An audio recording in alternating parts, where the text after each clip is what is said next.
what everybody wants. So like we've talked about letting the other person feel that like the idea that you're trying to suggest to them is actually their idea.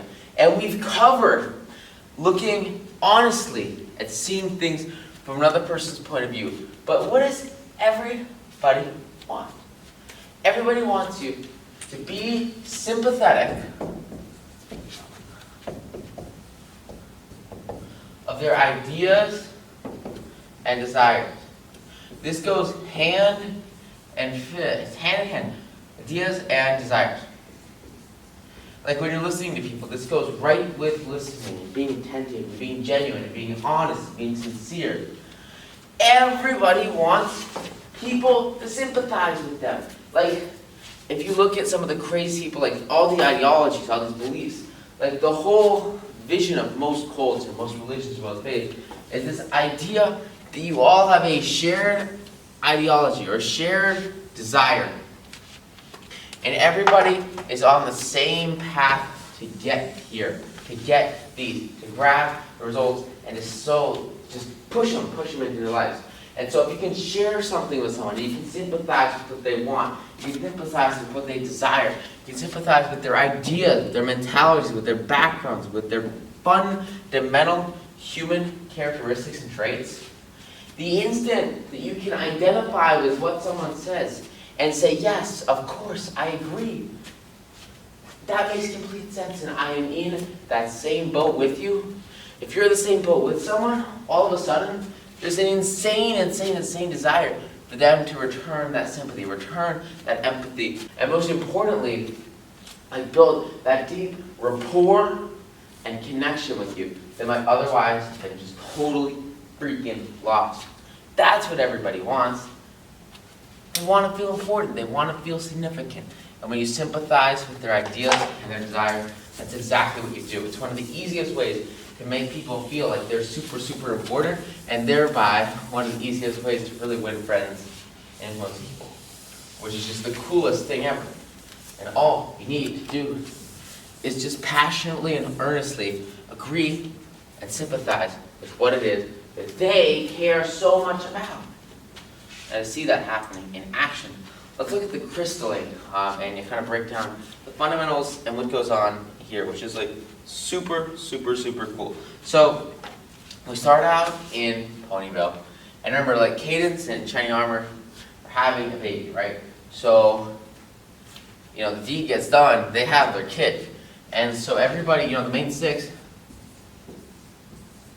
they come to the Crystal Empire. They come to see, this new baby, who is apparently,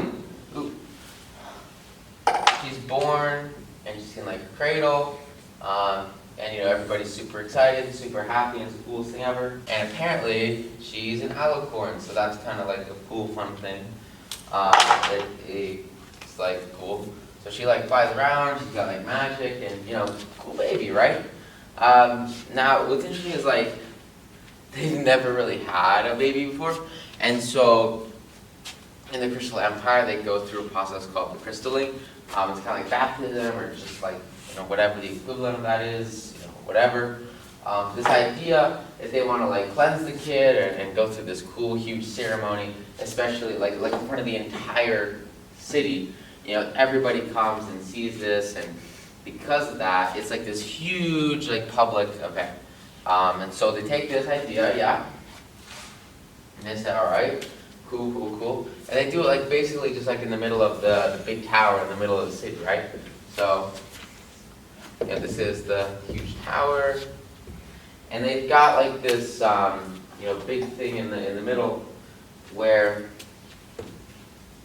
they got the crystal heart originally to defeat Sombra, right? So this is the big stone that they had to capture, and there's this huge heart that just kind of spins around in the middle of the city, and that's what let them defeat Sombra, and it was like just this like huge stone thing, which is totally cool. And so like slight problem happens when they take the baby and they take her, downstairs, outside. They take her to the heart, and then she just starts like screaming and whining, and like her voice sort of like shatters this heart. It just like gets totally like blown into a bajillion and 100 million pieces, right? And so like this thing shatters everywhere and kind of like explodes. And so they have like no clue what to do, because this crystalline process, you know, it's supposed to be done with the heart and with everybody there, and well, now they don't have a heart, and so that's a little bit of a problem. So basically, because they don't have this heart anymore, in addition to just this like slight problem, like remember, this heart and this energy is what stops like Sombra from coming in, and it's what stops, you know, the winter and the storm around them from like engulfing the city, because there's just like massive snowstorms like everywhere around the city. And so it brings into question like this idea of like they have this one major significant artifact that basically like controls the entire well-being of the city, and of the whole world around them is based around like one single crystal heart, which is just like totally berserk, right? And it's this question of like, okay, well, what's like seriously going on here? Because this is like a huge risk for everyone involved. This idea, like if this one single artifact falls, like the risk reward, right?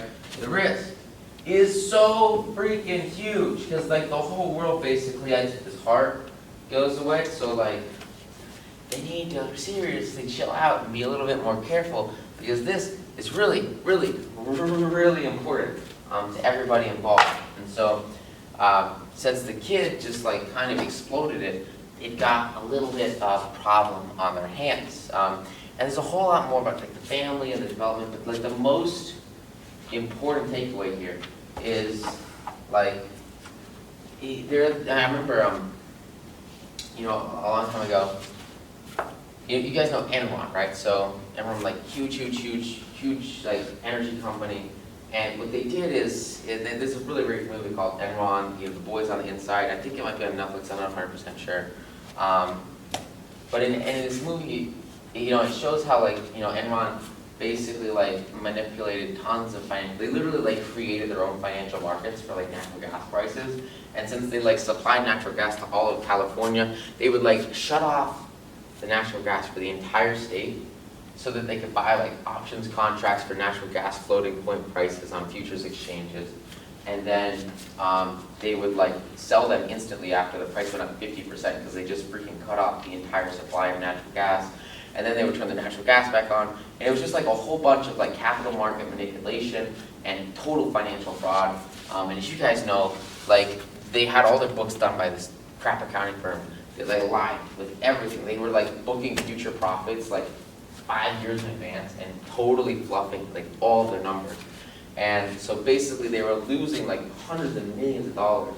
And their books looked amazing, right? They looked like they were making tons of money. Every single quarter they made more and more and more and more money. And so all the financial advisors all over America were like pumping this stock up and telling all their clients to put like all their money in and go all in. And same thing with the Enron employees. They would have their CEO, and he would go to like these employee meetings, and the employees, they could buy like shares of the company. And he would like, they had like their vice president of directors. The VP came up and said all Enron employees should put their whole portfolio in Enron stock. It was just awful. It was like this huge pump and dump across the whole world, and it was one of the biggest financial scandals like of the time. The stock went from like $20 to $350. And then in the span of 2 weeks, the company went bankrupt and lost everything. And so when you go from $350 to $0 in 2 weeks, like you've got a serious freaking problem. And what happened is the SEC figured out that they were faking their books, and they literally shredded like all of their historic tax documents and shredded their accounts. I mean, they were like shredding away all this evidence that they had basically been committing huge amounts of financial fraud and just scamming everybody. It was awful.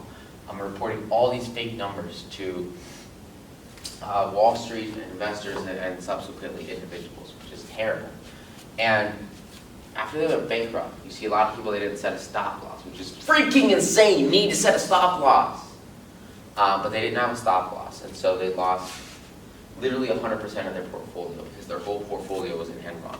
And they've been working for 20 plus years day in, day out, day in, day out. And in 2 weeks, every cent they owned was gone. That's pretty much the situation we're looking at here. 100% of their portfolio is in this one article, which is ridiculously freaking stupid.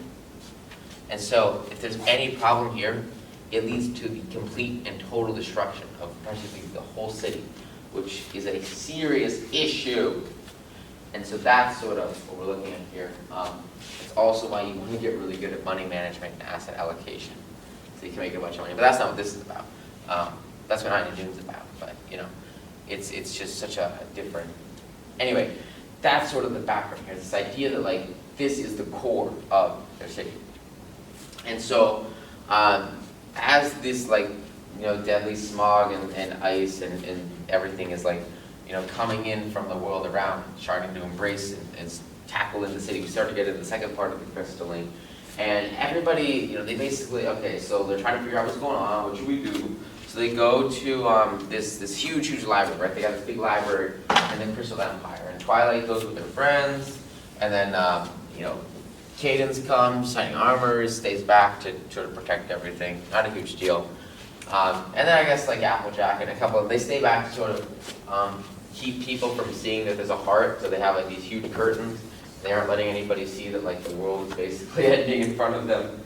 And as they're going through this library, they're looking for book to book to book after book after book.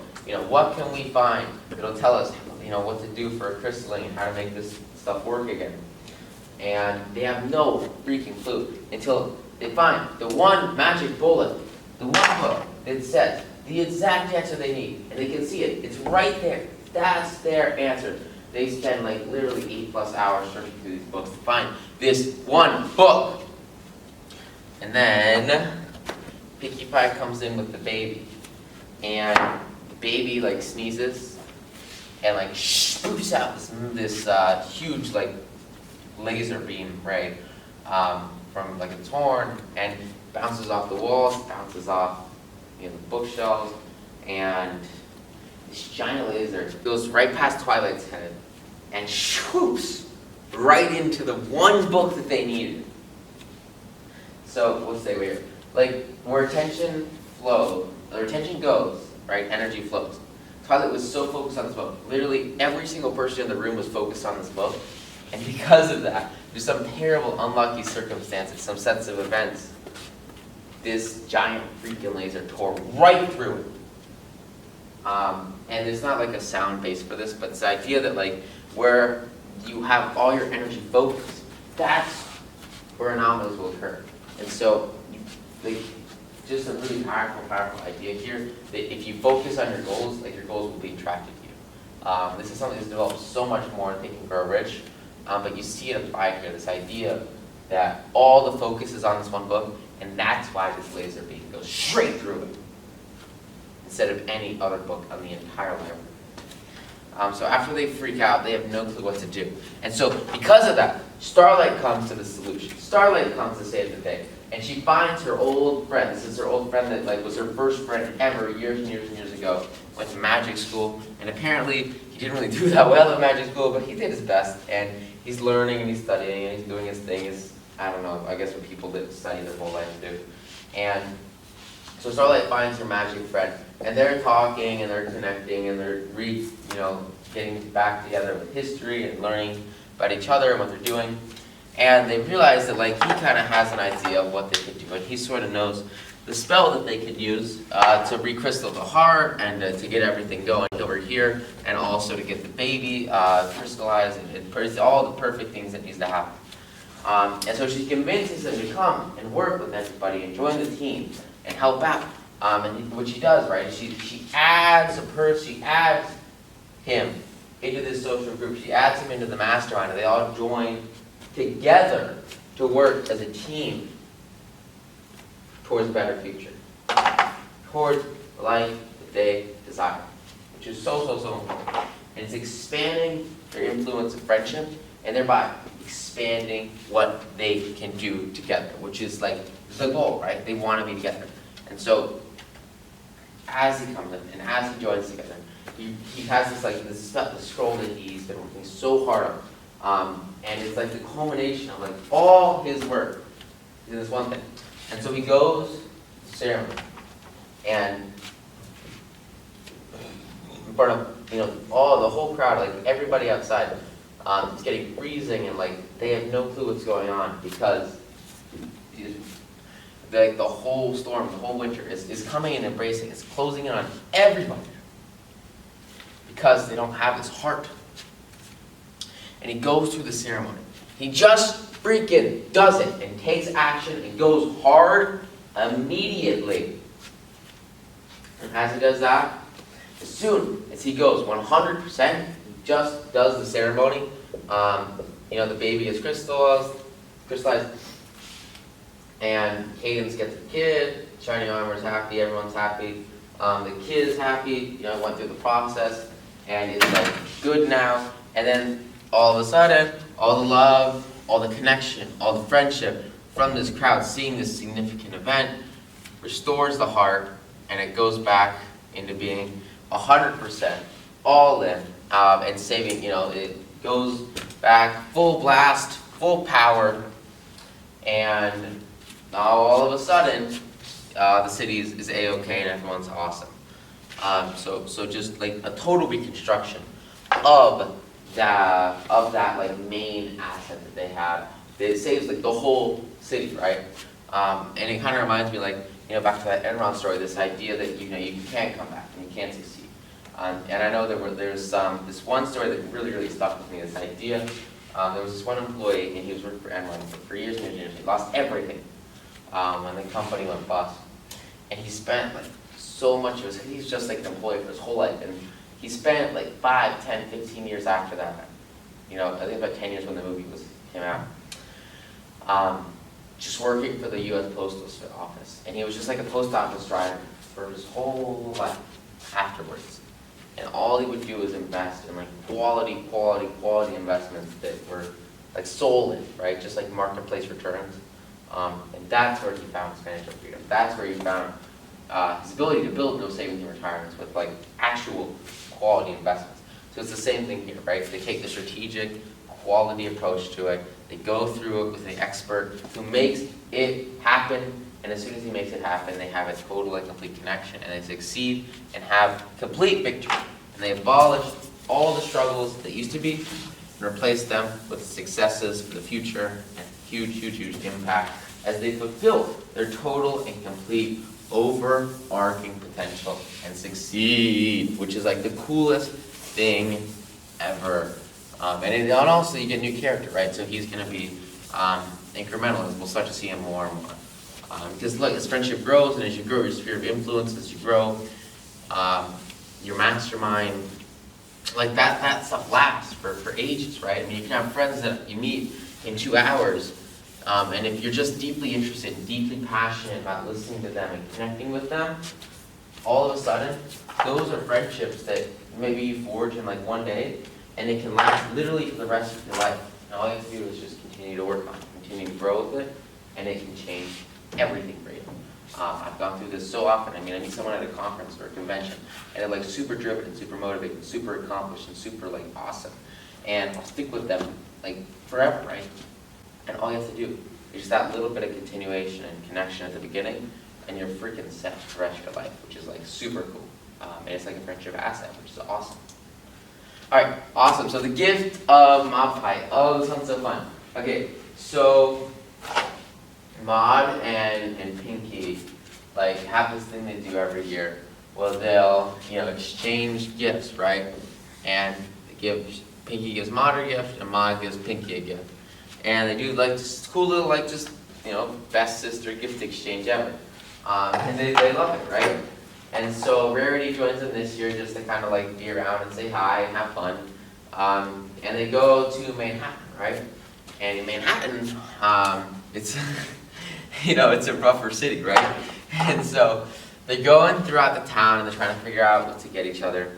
And Pinky sees this rock pouch in a window, in a store window. She really wants this rock pouch. Now, slight problem is that the person who runs the store is out of town, and there's like a little thing on the sign that says, gone for the next week or something. And so she needs this gift like now, and she doesn't really have any way to get it because this person's out of town, which is a shame, right? And so she's trying her best, she's doing what she can, and she's looking at this like from Maud's perspective, right? She's not thinking, oh, Pinkie Pie, parties, confetti, all that fun stuff, which she loved. And she would like, it would be like the coolest thing ever. She'd just get a bunch of like party stuff and a huge cake, and she would love that. But that's not what she's thinking, right? She's looking through Maud's eyes. She's looking at what Maud likes, which is, pretty basic gift-giving advice. So like, think about, how can you apply this, not just in gift-giving, but like, what do you talk about when you talk with other people? Do you talk about what you like, or do you talk about what they like? Which one do you think is more effective at building that quality rapport and relationship with someone? You've got to take the same mentality that you bring into gift giving into your social interactions, into your connections, into your friendships, right? You want to focus on what's going to have the biggest impact not on you, but for them. Okay? So that's exactly what she does, and she finds this really awesome rock couch. And then as she's walking away from the store, she sees this guy. And this guy, he's got a rock couch just like the one she saw in the store. And she's like, oh, no way, you have a rock couch. But will you trade me for the rock couch so that I can get it for my sister? Because it's the super important and coolest thing ever. And he's like, sure, I'll trade you. But it'll cost you your party candy, which is like Pinkie's thing, right? And so she says, oh, well, I don't know, man. But she thinks about it. She says, you know what? My sister is worth so much to me. And I care so much about her, that I will give this guy my party cannon or the rock couch. And so she gets, her sister, she gets Maud the best gift ever, which is just so nice. So, yeah. And Maud, so they go to, exchange their gifts after, like a picnic. And Pinkie gives Maud the rock pouch, and she freaking loves it. She needed something to put her rock. She has this rock she carries around, kind of like a pet rock, a boulder. So she needed something to put boulder in, so she puts him in the rock pouch, which is like super cool for her, and she loves it. I don't know what really makes it a rock pouch, but it's okay. And then Maud gives Pinkie, like some cake-flavored confetti for her party cannon. And Pinkie's like ecstatic, right? Remember this idea of the filter that you have on life. Pinkie is so ridiculously happy. She's got this huge positivity filter. And she's like, oh my God, this is the coolest gift ever. Thank you so much, this is awesome. Even though she doesn't actually have a party cannon because she traded it for Mom, right? To get Maud's gift. And Rarity, she knows this. And when she points out, she says, Pinkie, you don't actually have your party cannon anymore. And Maud says, well, what do you mean? And so Pinkie, what she does is she's radically transparent with the situation. And she says, transparent. She says, she traded her party cannon for Maud's rock pouch. And Maud is so torn. Because on one side, it's a great rock pouch, right? Like it's awesome stuff. But on the other side, Pinkie is so well connected with this party cannon. And it's like her whole being, her whole sense of self, and her whole party personality goes right with her cannon all the time, over and over and over again. And she just can't bear to see her without it, because it's just not her. It's not right for her. And so because of that, she says, look, you know what, it's not worth it. I care more about this friendship. I will make a sacrifice of my gift. I'll make a sacrifice of my happiness in the short term to have a better relationship with you and to make you a happier person, because I know your party cannon is so important to you. She does the best thing possible by self-sacrificing for the overall growth of the group. And because of that, it has the best impact possible. Everyone is happy.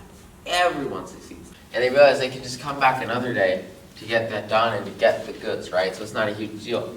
So they make him trade it back, and Ma gives Pinky her cannon, and she just doesn't really get it. It's just sad, there's no gift exchange. But she realizes that just their friendship alone, and just them being together, is a gift in and of itself, because they care and love each other so much. They have such a deep connection with one another. And so that's where you sort of get like this idea of the gifted bond pie. And it's like generosity for sure, but at the same time, you can use just the pure sense of self and the pure connection that they have together, which is so strong, so powerful, that just by being together, they immediately feel rewarded, and they completely understand one another, which is so great and so powerful. And it's just such a rewarding state that you get after so much work and so much, energy that goes into developing this relationship and getting to this point where all of a sudden they're in complete and total happiness and appreciation with one another. And even if they don't actually give each other gifts, they know in their hearts how they feel, and they know they will always be closer and closer, despite materials and physical things, because of their relationship and their connections, which is so cool. And that's what gets them, it just gives them this powerful friendship, which is the goal, which is awesome. Awesome. Okay, so on your marks. So okay, so now that the CMC have their cutie marks and they've achieved their goal, what happens, so often after you have this massive achievement and you just crush it. I mean, you do an amazing job. You get to your goal, you get to your achievement. You've got to take some time to reflect. So they just went up this huge path and they got to this massive goal. And so now they need to take some time, take this goal as respective, right? And then reflect and figure out what's the next step. And so for me, what you do is you just have a day after you complete your huge goal and literally do nothing the entire day except write on pen and paper, reflect on what it is that you've done and what you need to do next. What are the next steps? No food, no water. You can have water for sure, but no food, no electronics and technology, no talking to people, nothing. It's just you, just reflection. And that's really exactly what we see in On Your Marks as they're going through this process to figure out what is next, what makes sense for them. So let's go through and introduce sort of where they're at right now and look at where they're moving towards after they've completed, again, this insanely high and very powerful goal of getting their cutie marks, which is so proud of. It's awesome. Well, I guess now I have to. I never imagined myself out on my own, trying to find out what's next for me. The cutie mark crusaders have always been my home. Maybe now there's more that I could be.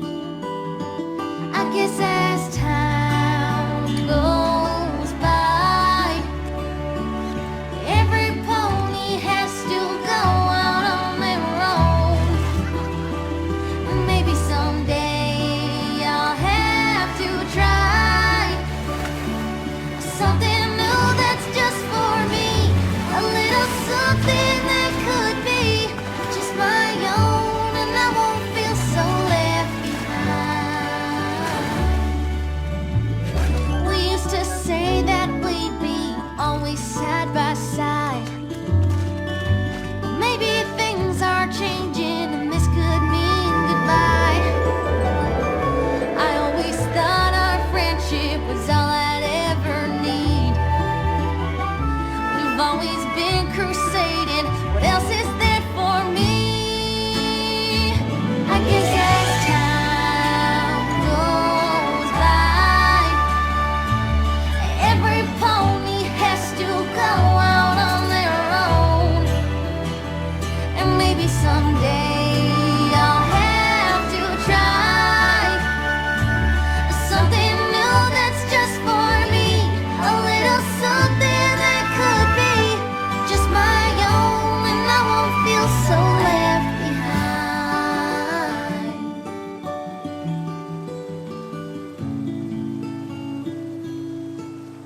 And so she makes one of the biggest mistakes that students will make, especially after they have like this huge accomplishment and this huge goal, and she completely forgets what got her here. She totally, like, they split up, right? So you got the CMC, and everything that they've done up into this point is together, as a team, as a group, as a unit. They mastermind. And this alone has fundamentally changed everything for them. And all their achievements, all their successes, come from this collective movement and their actions as a team. And they must be together to have the success they desire, and they work together to get the cutie marks that they worked so hard for. And what they realize, they don't like, oh my god. So they think that like, now that they have their cutie marks, they don't need to be together, and they can split up, go their different paths, and try to figure out, their own things in life. What they fail to realize is that on an individual, one-on-one basis, they will never equate to more than a group. The group is so much more powerful than the individual. And that's exactly what they learn as they go through this process with this transformation. So they go out their own ways, and as they do their own thing, they have this terrible, terrible journey, and it's not good whatsoever. They're lost. They have no clue what to do because their identity and their purpose is tied in the vehicle that got them to their first goal. It's tied into this group movement. And the work that they can do as a team and the impact they can have on those around them as a team and the amount of friends they can win, influence, and change the lives of as a unit is so much greater than anything they can do individually. And they know that like what they want to do is help people figure out like what their special talents are and what they love to do. And they're going on this process and they realize that they must do it together. They must stay a team. They are a group, a unit. And the impact and the work and the results that they create, they have in the marketplace, it only comes when they can, affect a lot of people. They affect a lot of people, when they go with them on a one-on-one basis, like coaching them, right? But it has to be together. They need the different perspectives, the different viewpoints, the different mindsets, different ideologies. Everything that makes them unique and brings them together into this group, right, where some of them bring certain strengths and others bring other strengths, right? This idea that, as an individual basis, like one-on-one, there's no chance whatsoever that they'll have the same impact. And they just sort of forget this lesson. And this is why it's so important to have that reflection day. Because I remember when I finished writing 9 to Noon and published it, and it got out there, and I started selling the first 40 or 50 copies of it. It was the biggest thing ever. I was super excited. I took that reflection day. And I thought okay, well, what's going on? How are we doing this? And the book was a huge success. And it was what's the next step, right? And I had to think about where has the past been and what's gotten me to this point. And then you want to build on, these guys right now, they're standing on a mountain, okay? And this is a mountain that they've been building for years and years and years and years with one another. And now the goal, right, is to build on this mountain and to get to this next point in the sky. And the way they're going to do that is by propelling themselves so much further than they have ever been before as a group. The impact will be so much greater because they know their roots, they know their background, and they know, based off what they've done, where this next step should be, what they should be doing right now, in the present, to have the change and the impact they desire. And that's really the clarity and the focus of mind that you'll get with a reflection day. And reflection days, again, can be you're not supposed to talk to people, but when you have these reflection days with groups of friends, and especially with your mastermind, it is so much more powerful because it's you're getting so much more done as a team and as a group. And so that's the one exception to the rule is you can definitely connect with people. And you, especially as you start to accomplish team goals, you start to accomplish, group deadlines and what you want to achieve together, you want to have these reflection days where you just plan, focus, and reflect as a group, as a team, and it'll fundamentally strengthen your relationships, and moreover, it will get you to that point where okay, well, this is what we need to do in the next 6 to 8 months to have the highest leverage and impact possible in the marketplace, which is so so powerful. It changes absolutely freaking everything. So that's what she's built. So